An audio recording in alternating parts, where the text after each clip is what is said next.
बिस्मिल्लाहिर्रहमानिर्रहीम अस्सलाम वालेकुम वेलकम तुहद बैक फिर सान यूट्यूब चैनल पे ये जन नाव कुक विथ अमरीन। आज कर बह तह शेयर फुलगोबी यखनी हज रेसिपी स्टार्ट करने ब्रो अगर तुम ये चैनल पे नई छो चैनल करो सब्सक्राइब तो वीडियो वो एंडस तम। चलो करो अजिच रेसिपी स्टार्ट। ये मे फुलगोबी निमुत यह थोमुत मे चारित तो छलित असल पे अत त्रो आब बे त्रोस लेदर चमचा तो दिमोस पत फुकर।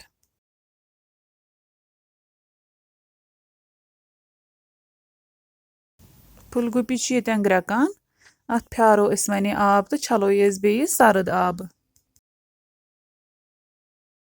यपर न्यू तील तील युथु गरम गसे अत मज त्रो गंड गंड असल पे फ्राई करुन। गंड गो ये फ्राई तो यह कड़ो वो नबर अकिस प्लेटस पे। वन त्रो अत मज फुलगोबी तो करो यम फ्राई।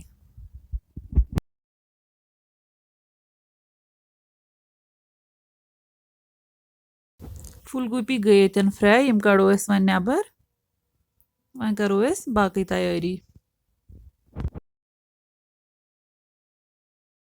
ये मे जामुत दोद निमुत अत मज करो ठूल ऐड बे करो अत मज नून चमचे ऐड तो करो मिक्स तो थो गैसस पे। अत रोजन तोतान चमचे चलावान योताम अत ग्रेख यी।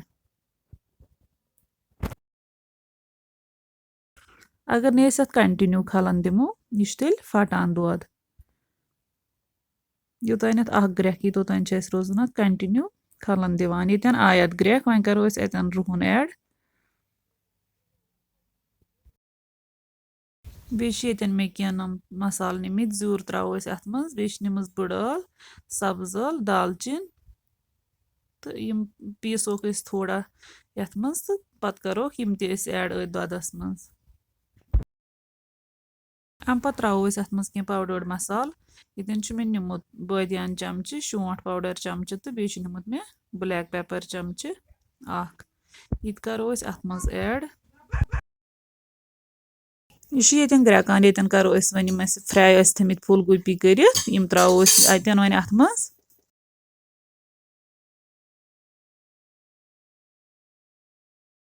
बे त्रो अत मज वन ये तेल यह सुई तेल यथ मज फुलगोबी फ्राई कर।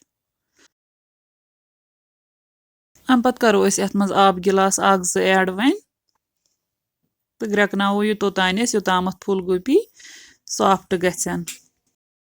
ये थो वन ढकन पे तोताम योताम ग्रेख यी।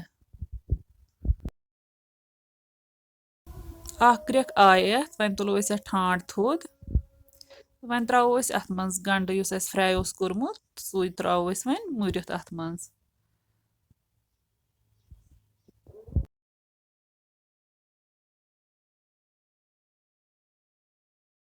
10-15 मिनट गई अत इथे पे ग्रेकान वन त्रो अत मज गरम मसाला पाउडर चमचे तो बे त्रो पुदन चमचे 1-2 तो थो अत वन बे ठांड बंद तो दिमो अत रेस्ट वन लगभग 5 मिनट पत कोर चेक सान यह रेसिपी बिल्कुल रेडी गमज। तह अगर सोन अजुक वीडियो पसंद आमुत वीडियो करो लाइक तो शेयर चैनल करो सब्सक्राइब तो बे दीजो पन फीडबैक कमेंट सेक्शनस मज। अल्लाह हाफिज।